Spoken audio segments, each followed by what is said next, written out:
You can't see her, but we can hear I'm her. here. I'm still dancing.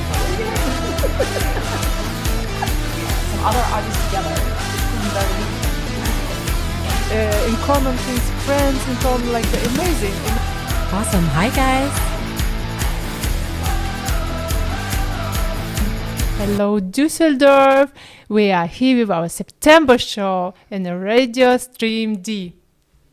Yay! It's so amazing. I know the weather is not so awesome today, but we are so glad we are here together with you. We're going to take you through an hour of cozy, warm, comfortable time. And Sasha's here. Hi, Düsseldorf. It's September show on Stream D Radio. So we are very glad to have you here, to have you with us today. And please, if you would like to follow us and to support us, follow us in our social media. September 9 production in LinkedIn, in Instagram.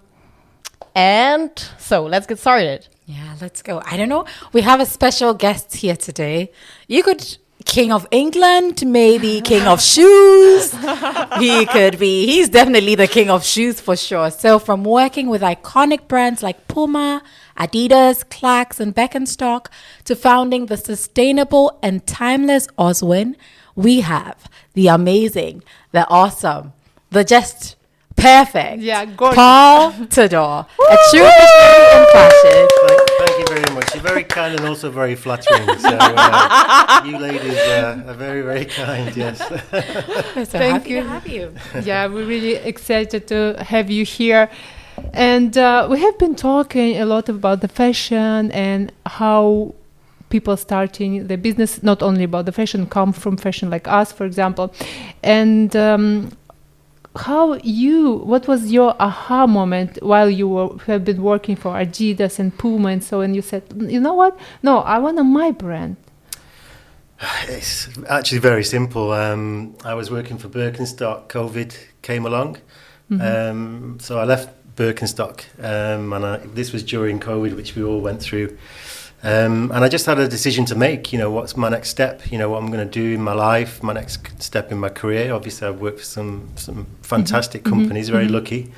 And I spoke to a few other footwear companies. I completed my degree in teaching during COVID, just as a side project, because I wanted to have two horses in the race of my next step. So I had a couple of interviews, and the final interview, they kind of said, look, you've got too much experience. We cannot pay you enough. I did like a 3-year plan like you do for interviews, the strategy for model life cycle, 3-year plan, I really put all my effort into it as well. So they just said, look, it's we can't pay you enough. You've got too much experience. So as soon as I put the phone down, I was sat in France with my partner and her parents, and I said, okay, that's it. Yeah, I'm going to have to do something myself. So the next day, I started Oswen. So it took a year in the making to go live with our shoes. But from the January to the August, we had shoes on the shelf with customers. So I literally put the phone down and I started the process. amazing. So I made a few calls. We found a factory. I'm very lucky to have a partner in Oswen as well, who's a shareholder in Oswen, who had the factory in Portugal, who wanted to be part of Oswen and wanted to be a shareholder. So, which was fantastic. So we have a great combination of I can build the brand, I can build the feel. He produces the fantastic shoes. So our combination works really well. But it was literally from a phone call. I started the next day. I registered the name. I started the business straight away, because that was the moment, and I can still see that moment. Like universe gave it to you. Immediately. This nice kick. Immediately, I knew I'd got far enough in my career that you get to a level where you just either continue to be a cog in the machine, or you do something for yourself. Exactly. Because when I'm working for somebody, I commit fully to somebody. If I'm with you, I'm fully in. Yeah. So I'm either with you, or so I just thought I'd put all my energy into myself, and it was quite easy. I'm obviously I have good contacts in the industry, and so that was And now we that was the can moment. enjoy your brand Yes. and your creation. Yeah, so I can put my effort into myself now. Yeah. Yeah. My next question will be about falling in love. What was your first memory when you understood that you fell in love with fashion? I'm not sure if it's falling in love with fashion. I think fashion is a broad term for creativity. I think everybody has a level of creativity in their life, whether it's cooking or shoes or clothing or. So I think I've always been quite creative, you know, from being very young to drawing the pets at home, or I was very good at school at drawing and the creative side, and I just didn't have a what can I do with that? You know, I had no idea what level of creativity or which direction. So I just had a teacher who suggested to go upstairs and take a look at the fashion team. And I was like, you know, because I think he saw that I had something and I needed to create something from a drawing into something real. So I just joined the fashion. I studied for 4 years in fashion design. And that kind of gave me the environment to take a creativity into something and create something from nothing. So I think that was the sort of my love of creation, you know, and that can be from making a fantastic pasta dish or from creating a product or brands or storytelling or all these kind of things. So I like the creative process. This is the real love, Yeah. when you are enjoying all Yes. process around along the way, not Yeah. just And I find this with cooking as well. I think cooking is the same thing. You know, you're making something from a few simple ingredients, and then you have an end product that you can also enjoy. So I think that level of creativity has Amazing. always been with me. Yes. in you. And it's really nice that the teacher Yeah. saw it in the right Yes, moment and push yes. you in the right direction. Yeah, I mean, this was a time when, you know, fashion was dominated by girls, and there was very few men involved in design. And you know, I'm been in the industry over 30 years, so you know, I've seen where when I started, I was the only male studying fashion design on the course. So I've seen how fashion has evolved, and clothing and all these things have evolved over the last 30 years. Yeah. Awesome. Hi, guys. Hi guys, it's September show. And we are back, Nelly. Hi, guys. We promised to be keeping you warm, so we hope that you're warm and fuzzy in your car, in your bed, wherever you are. We hope you're enjoying this conversation. So before we play the music, I had a question about, we just listened to your creative process, at least how you have created this brand. You've made this pasta out of the ingredients that you had. Very good. Very clever, yes, very good. But I was wondering, what made you choose Cologne, like out of all the places for your headquarters? Because as someone coming from Manchester, I wonder what made you decide Germany. Well, I mean, obviously I work for Adidas and Puma at the headquarters in Herzogenaurach, and I don't pronounce Herzogenaurach ever correctly, but I was there for 10 years in that small village working for Puma and then Adidas. So I kind of fell in love with Germany anyway. Nevertheless, I like the structure, I like the lifestyle, which is a lot more easier. There's less commercialization, and people like to cycle. They have the kiosk culture, and so I've always liked that, and I like the structure of living in Germany and the pastries and the Glühwein, the food that people enjoy. So I've always really enjoyed living in Germany, and then I came to Cologne for Birkenstock. So I went back to the UK for a couple of years. I was head of footwear at Clark's, and then I was offered a job at Birkenstock to create shoes for Birkenstock in Cologne. So I just decided to stay. But I love Cologne. I used to live in Agnes Viertel, and I think it's super cool, and it's just a great place. I agree. I like the site. I cycle still every single day, and I still meet friends at the kiosk for a beer in the summer. The pastries, all these really nice. I had raclette last night, by the way. Oh. Hello. Yes. All these, I like these traditional things, and I think those can be lost. But I love all that kind of thing, So I love Cologne very much. Yeah. And how would you describe the DNA of Oswen? Well, Oswen is just built of my experiences, good and bad. I've seen what's happening in an industry and what difference we can make. So I've just used all those tools to build something that I thought was more meaningful, with stories behind. The Vivaldi that I'm wearing, for example, is named after my street in Agnesviertel, Vivaldi Straße. And I just wanted to build something meaningful without any bosses to send up the tree and down again, and I can do everything immediately. So I think, sustainability, and I have to say, I hate the word sustainability. It's about brand responsibility. So I wanted to keep everything within Europe. I use Cologne models. All the leathers are coming from Europe. Our production is from Portugal. So our supply chain is really close to home. We're doing new projects in the future for made in Germany leathers, all these kind of things that I want to keep close to Cologne and Germany. So really the DNA is all the things I've learned, pros and cons of that, but also having a very responsible message and keeping things as local as possible. We do, even on the website, we use local repair service for guys in Cologne, which we're losing those skills of repair. So we use our local Cologne repair guys to repair the shoes, and we promote it on the website and say, look, he's down this street. That's so awesome. I think just reconnecting those real skills and Portuguese handcrafted shoes, localized knowledge, all those kind of things. I can keep it close to home and keep it really European. Amazing. So we don't produce in, China, Vietnam, and things like this. We call it in Europe. Keep it in house. Yeah, it's really nice. And I want to talk about. We have been talking a little bit. You said sustainability.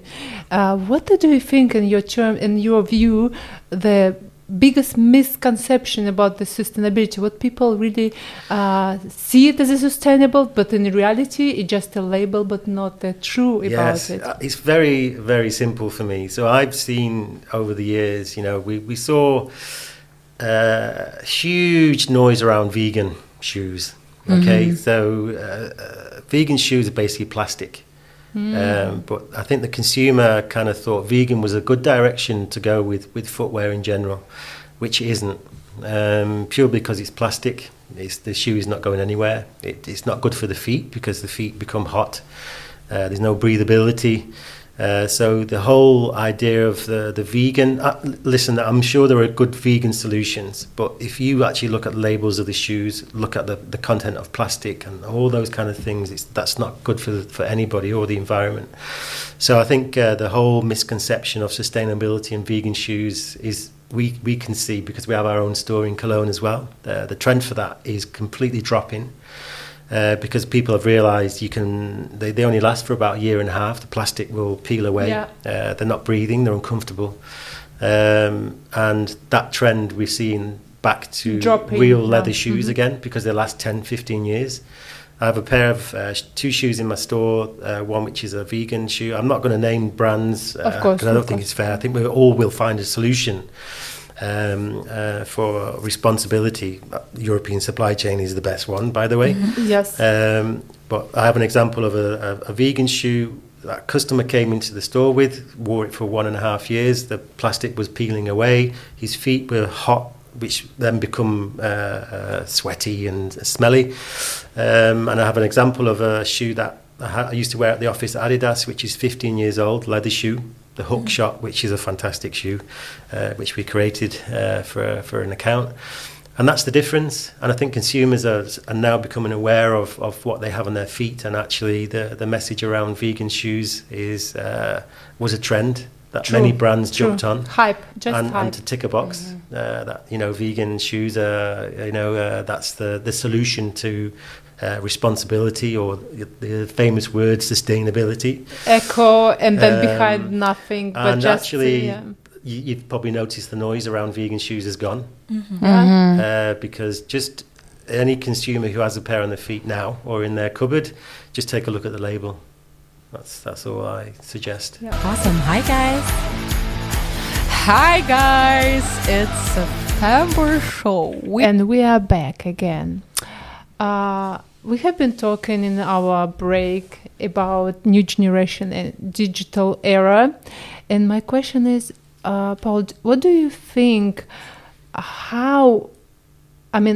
you have your brand now, and now you are using social media, how it's really relevant to be in a digital market, and let's say work with new technology and new engine, which is like now in Google analysis system, or how it helps you in your business, how maybe you would say, okay, I tried that, but at the end of the day it doesn't work the way I want it. How you also, let's say, work in digital environment? It's the whole digital environment has changed, retail, digital, but all brands have to be connected somehow to consumers as well. So you have to have that level of, as we mentioned in the break as well, about analog and digital. So we have an analog store, for example, but we have digital access through the website, through Instagram, all those kind of things, and you have to combine them. You have to. The fall of most retailers at the moment is that they neglect online or they neglect digital, and you have to embrace it. You have to go in that direction. So we're definitely in the next year going to be embracing more digital ways, whether that's through Meta or that's through online.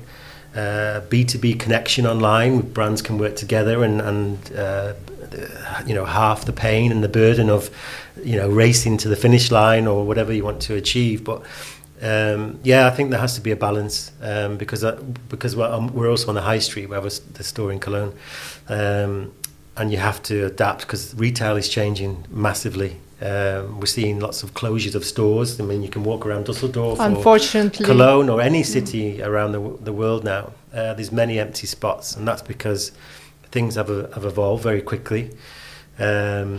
People are happy to buy secondhand now. Vintage is fantastic. My two daughters who use it constantly, which you can find some fantastic bargains, whether it's a Dior jacket or whatever you want to choose. It's fantastic. So that's which is really good, and that's the longevity of product. That we call it in the industry, cradle to grave. You have to build it, and then where is it going to finish? So, digital is really important. I think Instagram. I mean, I build my own website and also maintain Instagram as well. So it's important to embrace digital as much as you can. To understand it and to be with your customer in the same. But also there will always be, especially with shoes, that customers do want to touch and feel shoes as well. Yeah. So most retail now and the bigger brands, they'll start turning their digital retail spaces into almost like a showroom, like pop-up, like a pop-up. Just so you can feel the brand within the store, because most of us will go in a store and purchase online afterwards. You just want to try them on. And most stores now will become, the big guys, they'll just have these huge concept stores where you can really feel the brand, what does it mean to me as a consumer? And then you'll just go home, or you'll purchase it on your phone in the store, and it'll be delivered within a day or two. So that's the change. And we're very lucky that we've witnessed that in only a couple of years. Actually, it's a really beautiful change, I would say, because now it's a kind of a performance, which I really enjoy. In Berlin especially, it's really common to have a new store opening and have a pop-up experience, or of course, the bigger brands like Prada, Louis Vuitton, they did it already for a long time. Let's say they have a budget, but now small brands and middle brands also adapted, and I found it amazing. Really, it's really like a little bit of going to the history of the brand, or learning something new about the brand. That's exactly how it should be, and I think that's how it will evolve. I mean, we have a new Birkenstock store in Cologne, for example. Big fan of Birkenstock, 250. We are too.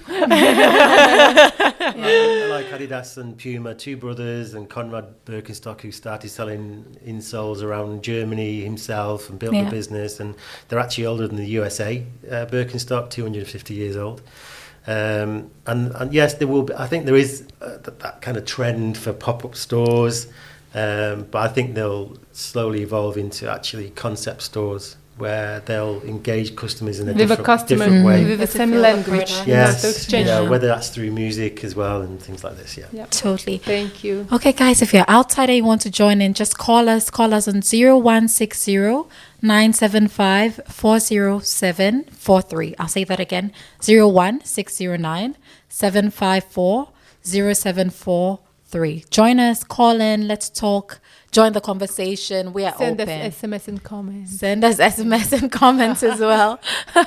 Okay, my question was, as I was doing my research on you, took my time to do research, and then I noticed something that you wrote on LinkedIn that I found very interesting. Simplicity is beautiful. It's such a simple sentence, but then it's so true. Simplicity, there's so much beauty in simplicity. And as you came in, the first thing I noticed, and Anna also said it, was wear your shoes. Oh, Just yeah. simple, beautiful, responsible fashion. And you can tell just by looking at it. Yeah. So my question was, what inspires you as you're designing?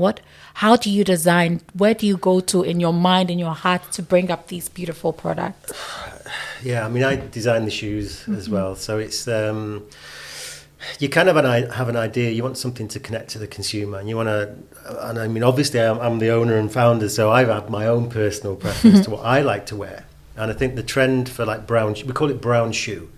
So the likes of Clarks and Birkenstock, brown shoes. So I just wanted to make brown shoes cool without any hierarchy or management to run things through. And I just wanted to make brown shoes cool. So I do that through photography. I started the photography myself, and I'm very lucky now. I have Philip, who's also supporting on the photography. We have a style for photography to have a feel. So we do things like, we always take more images of the women's legs, because I always find if I see a women's image, I look at the face and I want them to look at the shoes. And with the males, we do other. So that's for me is how you create it and keep it simple. And we can do that because it's just me. So, there's no one for me to say, what do you think about this or whatever. I might sleep on it or have a coffee and a cigarette and think, I think, I'll do it this way. And then, my Christmas party was very quiet. It was just me having a coffee. So The whole team. Yeah, the whole A one-man team. I just got two hands, one with a coffee and one with a glue vine like this. But I think keeping things simple and doing things simply and try to avoid complexity. And a shoe is very simple. It's an outsole, it's an upper, it's laces, and it's very simple. So I build that look and feel through the shoes and everything else that's attached. Yeah. They look great, by the way. That's very nice. But you have to say that anyway. Oh, yeah. No? Yeah. This is really from my heart. Yes. I think they look awesome. Yeah, like Nelly said, we all notice it. It's really true, and well deserved, because you see when person fought, and then you see it. Awesome. Hi, guys. Hi guys, it's September show. Hi guys, it's September show, and we are back. Today we have Paul Tudor. It's the owner of Oswen Footwear in Köln.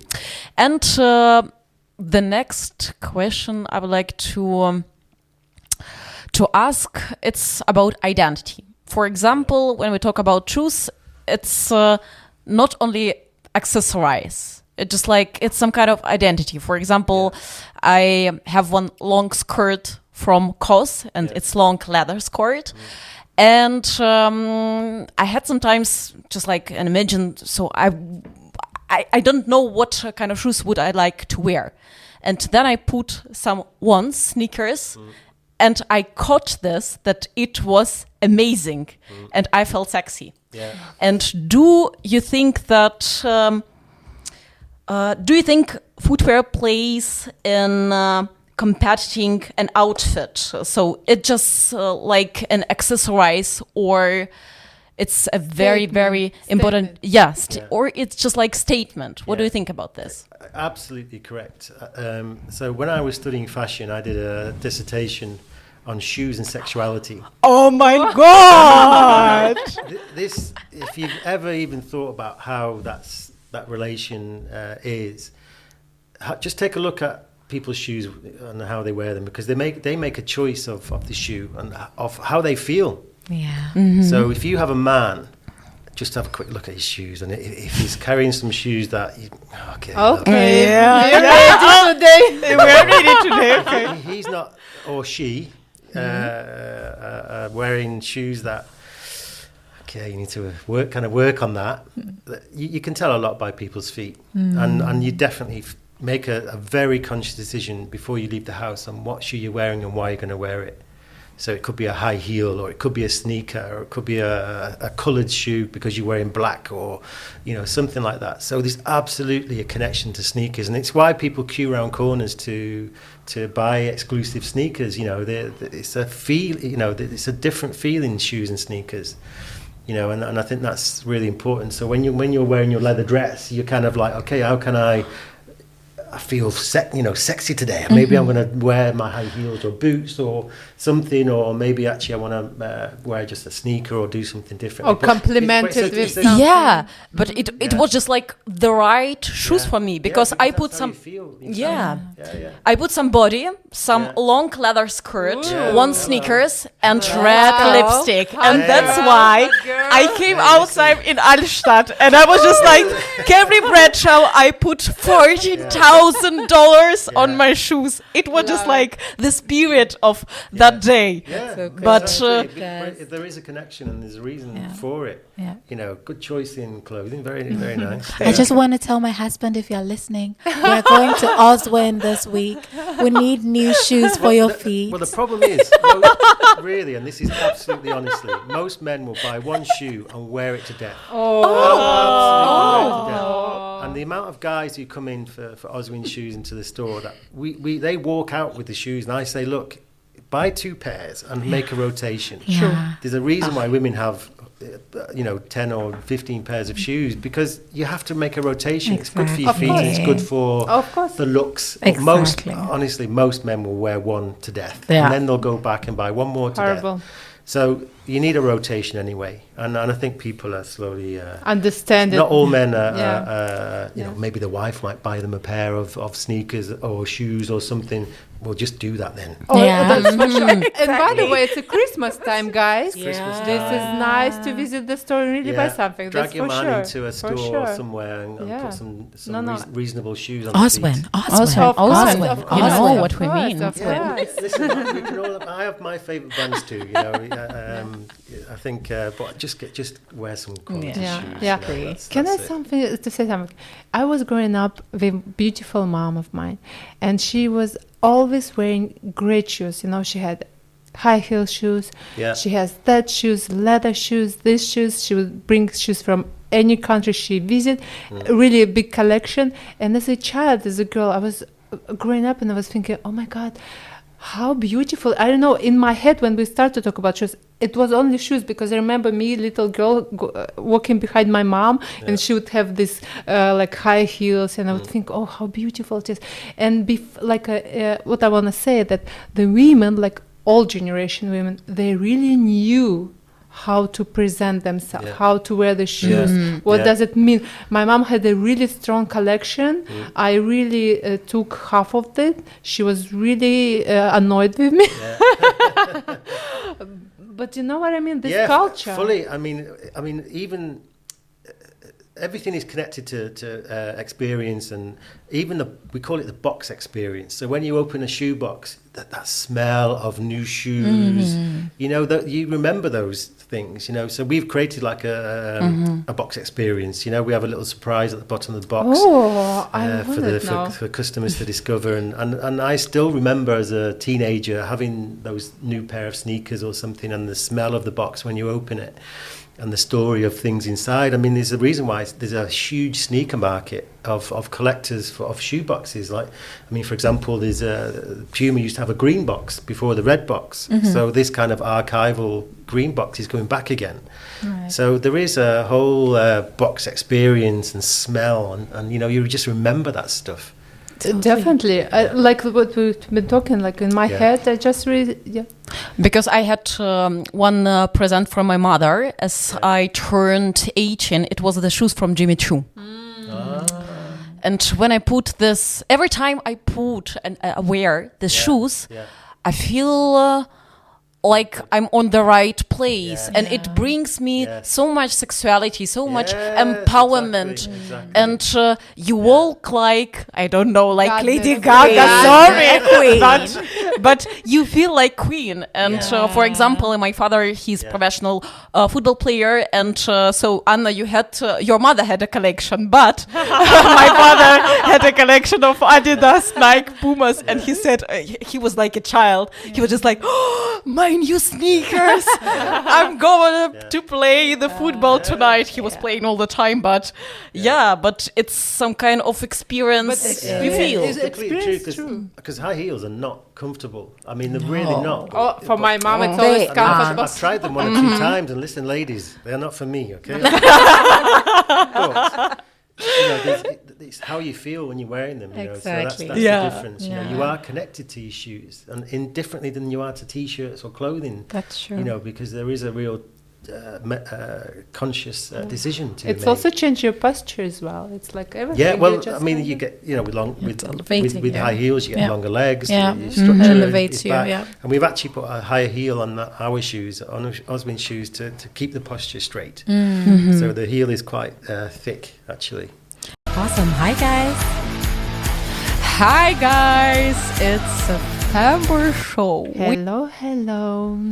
Wonderful song, wonderful people, and Nelly, you're great. I'm happy whenever I listen to music, and this was a good choice, Paul. I loved it. That's so amazing, great. Yes. Okay, we have just a few minutes more, but I have one question before we continue. I know that you're also a guest lecturer, and you love teaching, and you love impacting the upcoming people who are interested in fashion. And I was wondering, what would be one advice if there's someone who wants to start their own brand, wants to start their own company, wants to start a shoe brand? What's your advice? What would you tell them to do? I mean, you need to gain experience. You know, you need to gain some experience. And I mean, I lecture fashion design as well, and I've done that over the last few years. So when I'm speaking to fashion students or students in general about design, or within companies, there are very many elements of creativity. So it's not just about drawing or designing. There's material selection, there's marketing, there's digital, there's all these elements of product creation that you can also go into, because when people think design, they think, oh, they're going to be drawing some picture. And it's not for everyone. You know, you can go into different areas of these companies. So, for, you know, one of the big companies, you can go into several categories. So I think it's just finding a passion for what you like. That's all. And that's the hardest starting point, just to find something you enjoy. And if you find something you enjoy, it's going to be easy. But you need to also gain some experience. And that doesn't have to be working in a job, but gain some experience in life, or with however you want to find it. But it's a tough question, actually, because I was very lucky because I had something. So I think it's just really just find something that you really enjoy, and that can be. Can I also ask something really quick, because I always ask myself, and now I have a person who can really answer it. Tom Brown. I know as a designer, he's not doing original sketching, which is like classical sketching. Yeah. He's drawing lines. Yeah. I always was asking myself, how does it work? I kind of understand it as a creative person. How does it? But the hardest thing for a designer is to have a picture and make it real, make it reality. We all have great ideas. Everybody wants to be a designer. You know, I've got this great idea. I mean, I get customers coming in the store.